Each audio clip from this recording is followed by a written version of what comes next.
हाँ, बैठ जाओ। न्यूटन्स लॉ पढ़ रहे थे।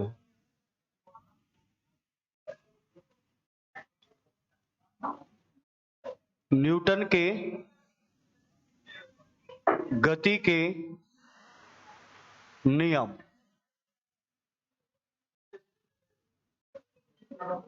Newton's law.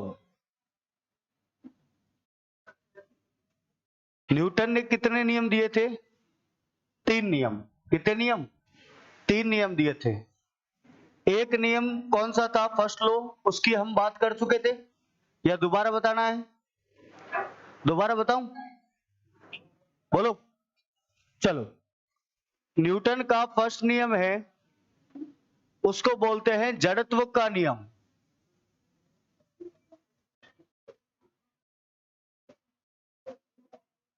यानी कि लॉ ऑफ इनर्शिया। और इसी को ही गैलीलियो का नियम कहते हैं। कौन सा नियम? गैलीलियो का नियम। और इसे ही न्यूटन का प्रथम नियम कहते हैं। कौन सा नियम?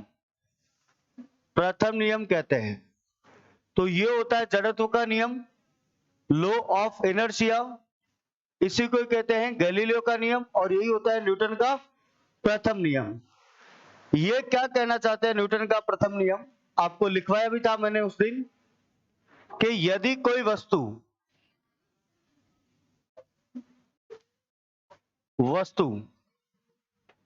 ऑब्जेक्ट अगर मोशन में है, अगर गतिशील है,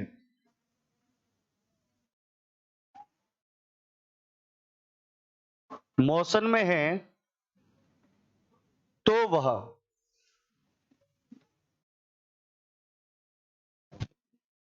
गति में ही रहना चाहती है। तो वह गति में ही रहना चाहती है। यदि कोई वस्तु स्थिर अवस्था में है, स्थिर है मतलब स्टेबल है, रेस्ट पर, तो वह विराम में ही रहना चाहती है, यानी कि रेस्ट पे ही रहना चाहती है, जब तक उस पर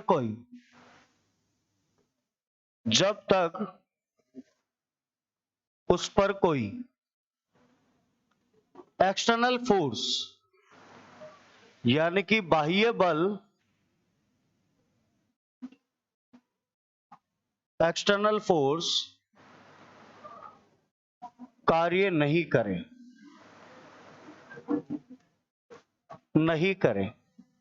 आपको उस दिन भी मैंने बताया था, क्या बताया था आपको?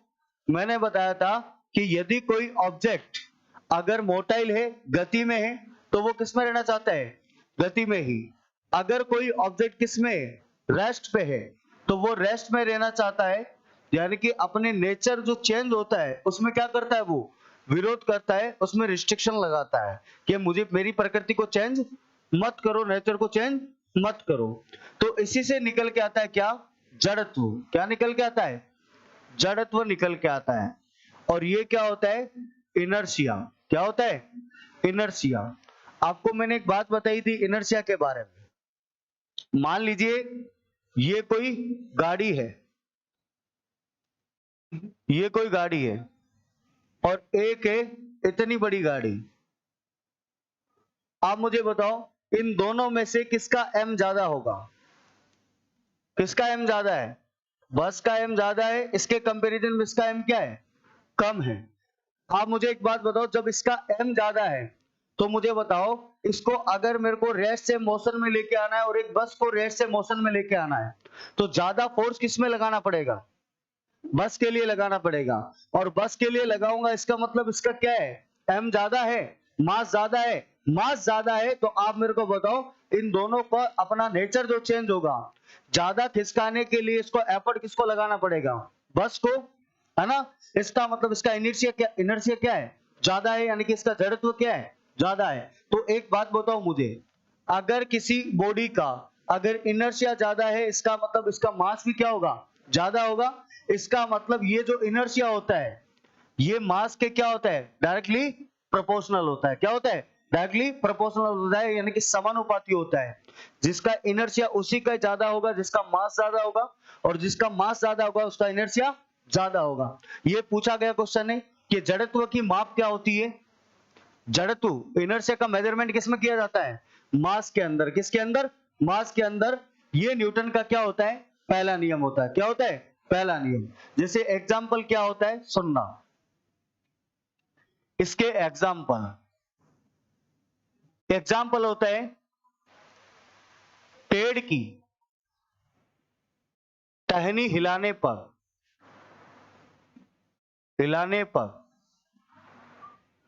फलों का गिरना। किसी पेड़ जो है, कोई प्लांट है उसमें फ्रूट लगे हुए हैं, हम उसको हिलाएंगे तभी क्या होगा, नीचे गिर जाएंगे। सेकंड क्या होती है कि मान लीजिए कंबल को डंडे से पीटने पर धूल कणों का यानी कि इसके डस्ट पार्टिकल्स का गिरना। मान लीजिए अपने पास कोई कंबल है, उसको मैं ऐसे डंडे से चोट मारूंगा तो जहां पे डंडा लगेगा वहां के डस्ट पार्टिकल क्या होंगे, नीचे गिर जाएंगे। सारे नहीं गिरते हैं, यानी कि वहां पे आपने क्या लगाया, एक्सटर्नल फोर्स लगाया है। नेक्स्ट इसका एग्जांपल होता है, जैसे मान लीजिए गाड़ी पे कोई व्यक्ति बैठा है, उसको धक्का लगता है ना, या तो वो तो मैंने आपको बता देता हूं। चलो, गाड़ी के रुकने पर, अगर गाड़ी रुकती है तो धक्का किस तरफ लगता है, आगे की तरफ। गाड़ी के रुकने पर व्यक्ति को आगे की तरफ धक्का लगना। दूसरा, गाड़ी के चलने पर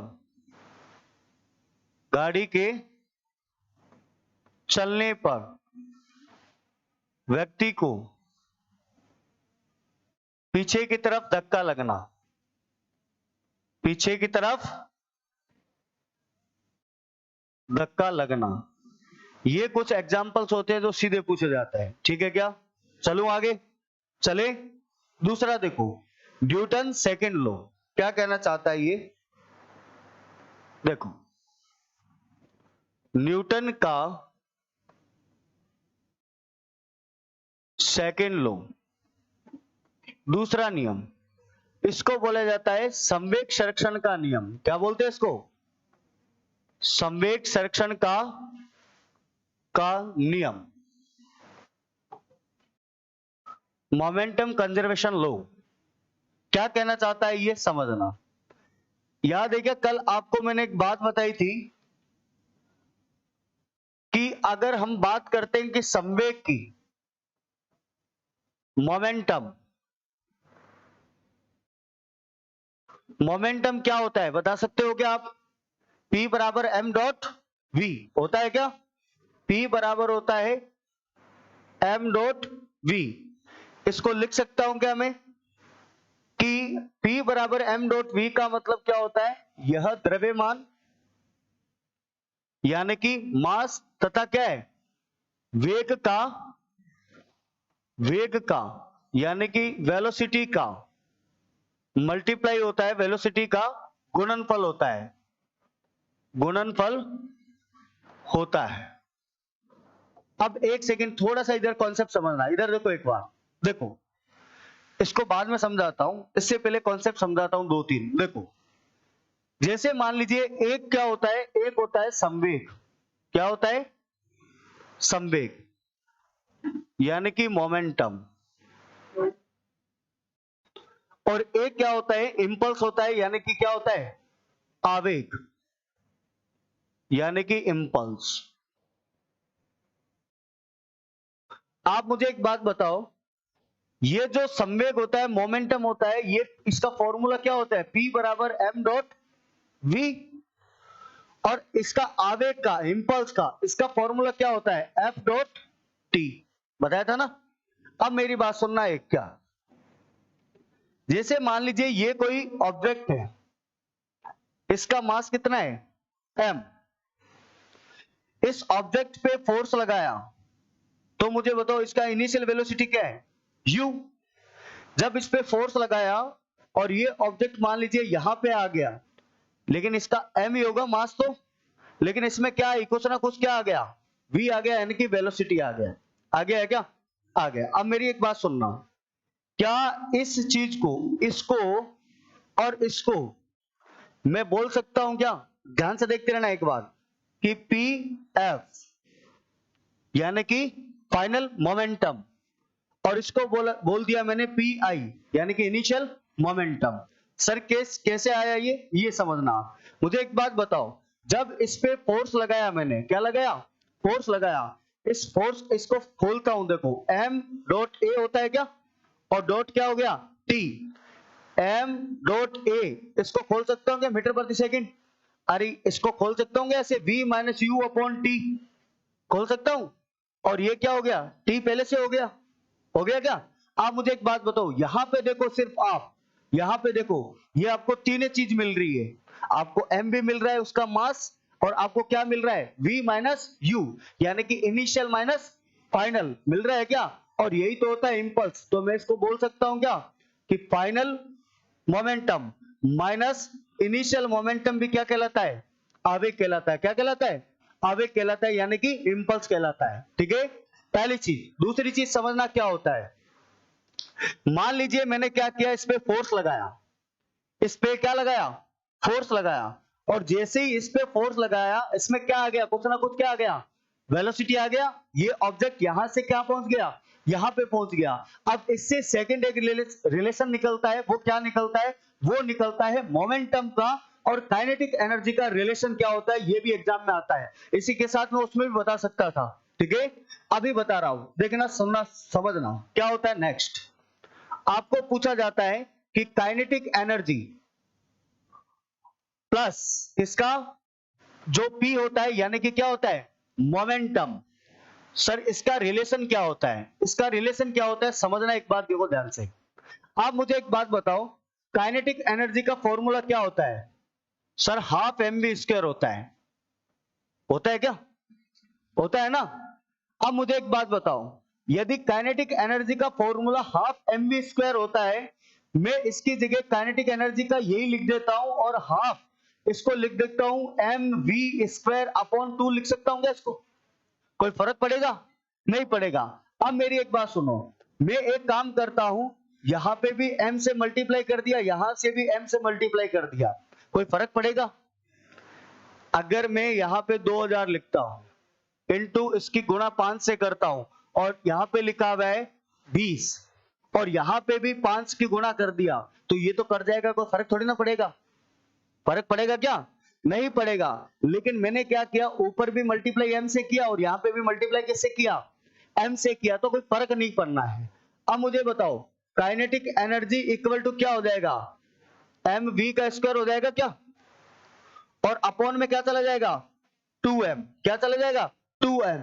ये रिलेशन होता है किसका, ये रिलेशन होता है किसका, संवेग मोमेंटम का। अब मुझे एक बात बताओ, इस काइनेटिक एनर्जी को बराबर, ये देखो क्या है, mv है ना, mv का स्क्वायर है, इसको मैं लिख सकता हूं क्या, p स्क्वायर, लिख सकता हूं p स्क्वायर। क्यों, अरे अभी तो बताया था p बराबर क्या होता है, mv होता है। ये देखो P बराबर क्या होता है, mv। अगर मैं इसका स्क्वायर कर दूंगा तो इसका भी तो स्क्वायर होगा या नहीं होगा, होगा। तो मैंने वही तो किया है, यहाँ पे काइनेटिक एनर्जी क्या होगी, P स्क्वायर, और अपॉन क्या आ गया, 2m। अब सर सवाल कैसे बनता है वो बताओ। सवाल ऐसे बनेगा कि अगर मैं संवेग को, किसको, संवेग को, इसको पी स्क्वायर को अगर 2 गुना कर देता हूं तो मुझे बताओ काइनेटिक एनर्जी कितना हो जाएगी? स्क्वायर में बढ़ेगी ना। अरे आपने संवेग मोमेंटम को 2 गुना किया तो ये 2 का स्क्वायर बढ़ेगा तो ये कितना हो जाएगा? 4 गुना। अगर इसको आपने 3 गुना किया तो 3 का स्क्वायर, ये कितना हो जाएगा काइनेटिक एनर्जी? 9 गुना। इसको अगर 4 का स्क्वायर, मोमेंटम को 4 गुना किया तो मुझे बताओ काइनेटिक एनर्जी कितना हो जाएगी? 16 गुना हो जाएगी। ऐसा इसमें रिलेशन पूछा जाता है, तो ध्यान रखना काइनेटिक एनर्जी और मोमेंटम इसमें भी क्या होता है? रिलेशन होता है। क्या रिलेशन होता है? Kinetic energy equal to p square बटे 2 है। ठीक है क्या? ठीक है, कर लोगे? पक्का? चलिए अब मेरी बात सुनना, ये होता है सेकंड नियम। किसका? न्यूटन का सेकंड लॉ। ठीक है, अब समझना न्यूटन का तीसरा नियम, थर्ड लॉ क्या कहता है। देखो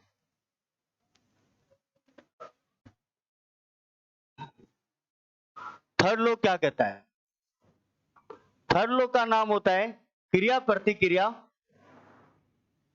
क्रिया प्रतिक्रिया नियम। और ये न्यूटन का तीसरा नियम है, यानी कि एक्शन रिएक्शन लॉ।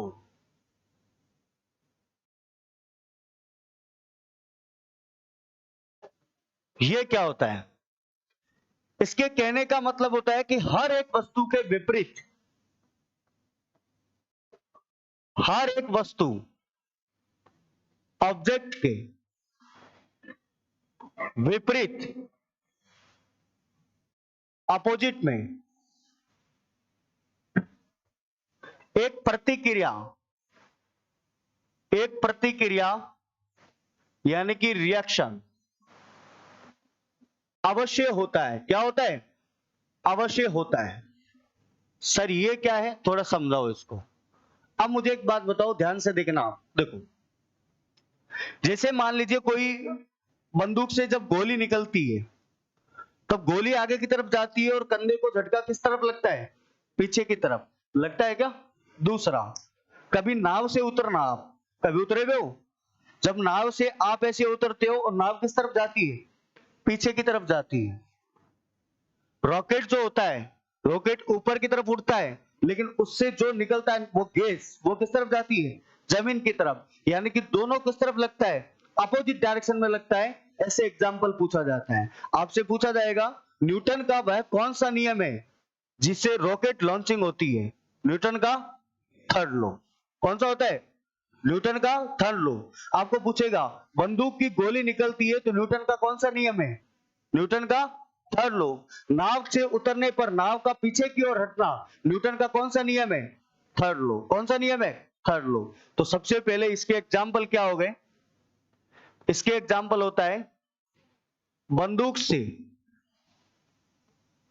गोली निकलने पर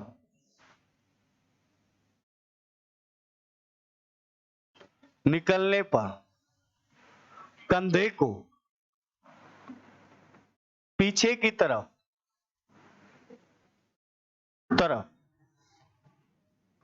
झटका लगना। दूसरा, नाव से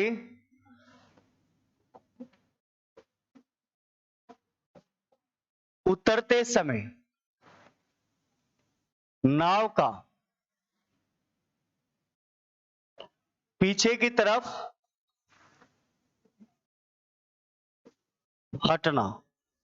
ठीक है, और वेरी मोस्ट इंपॉर्टेंट है इसका एग्जांपल रॉकेट लॉन्चिंग, यानी कि रॉकेट का प्रणोदक। रॉकेट का प्रणोदक यानी कि रॉकेट लॉन्चिंग। ठीक है क्या? अब मेरी बात सुनिएगा, दोबारा देखो एक नंबर से। जो उतार लिया था, ये उतारा था क्या? उतारो, फिर चलता हूं आगे।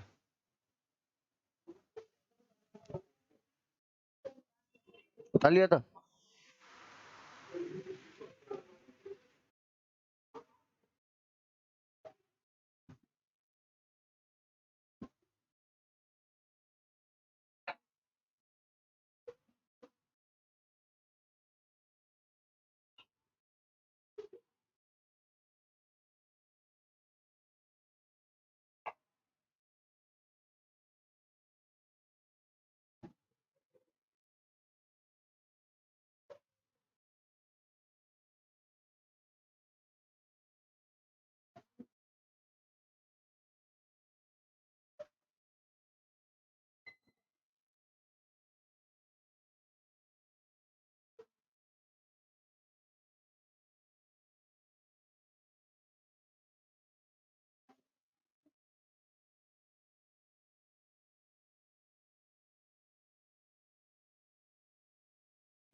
उठा लिया, उठा लिया क्या? चले आगे, उठा लिया, चलिए एग्जाम्पल लिख लेना और याद कर लेना इसको, एग्जाम्पल से ही आएगा।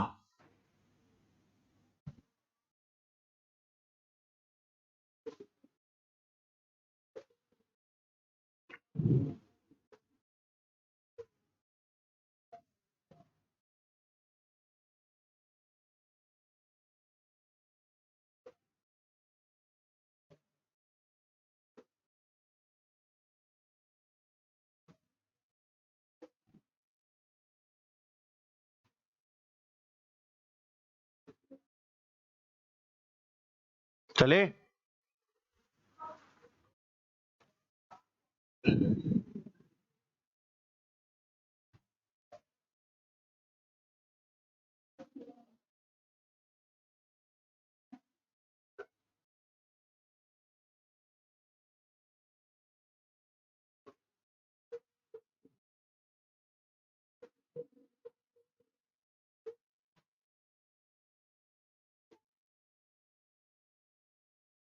कल करेंगे हीट एंड टेम्परेचर, ठीक है, ऊष्मा तापमान।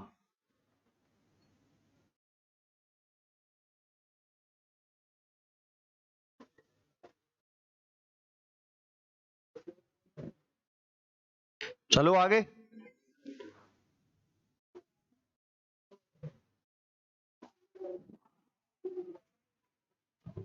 इसको पूरा लिख देते हैं। आप मुझे बताओ ये संवेग जो होता है m को किससे लिखता हूं मैं? kg से। v क्या होता है? मीटर प्रति सेकंड। इसको क्या लिख सकता हूं मैं? Dimension mlt m1 l1 t minus 1। और ये जो संवेग होता है ये कैसी क्वांटिटी है?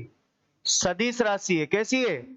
सदिश राशि है, बोले तो स्केलर क्वांटिटी है, स्केलर। अब उतारो,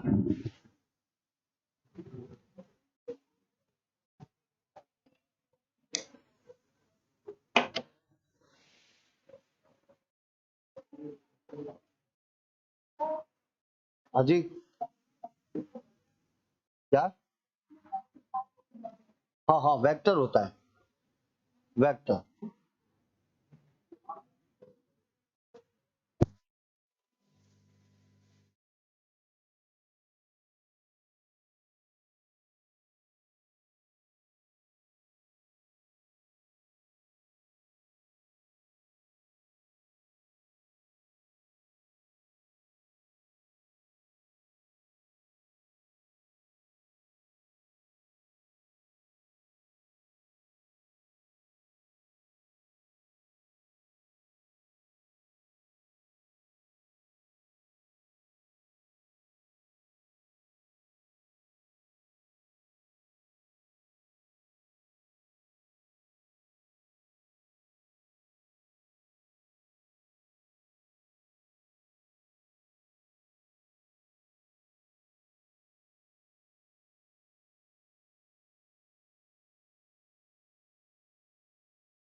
इम्पल्स होता है।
चलो आगे, बता लिया।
उतार लिया क्या?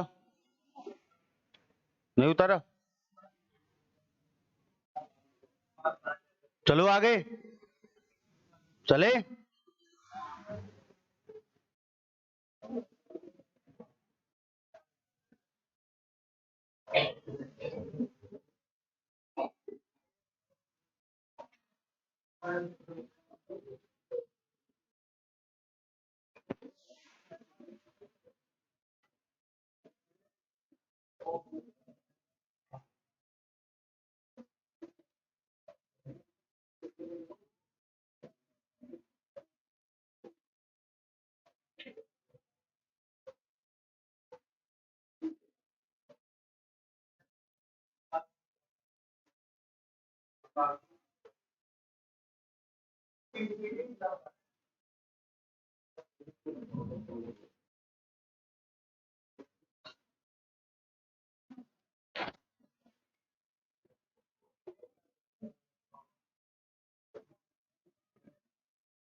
क्या कह रहे हो? अवश्य, जरूरी होता है मतलब।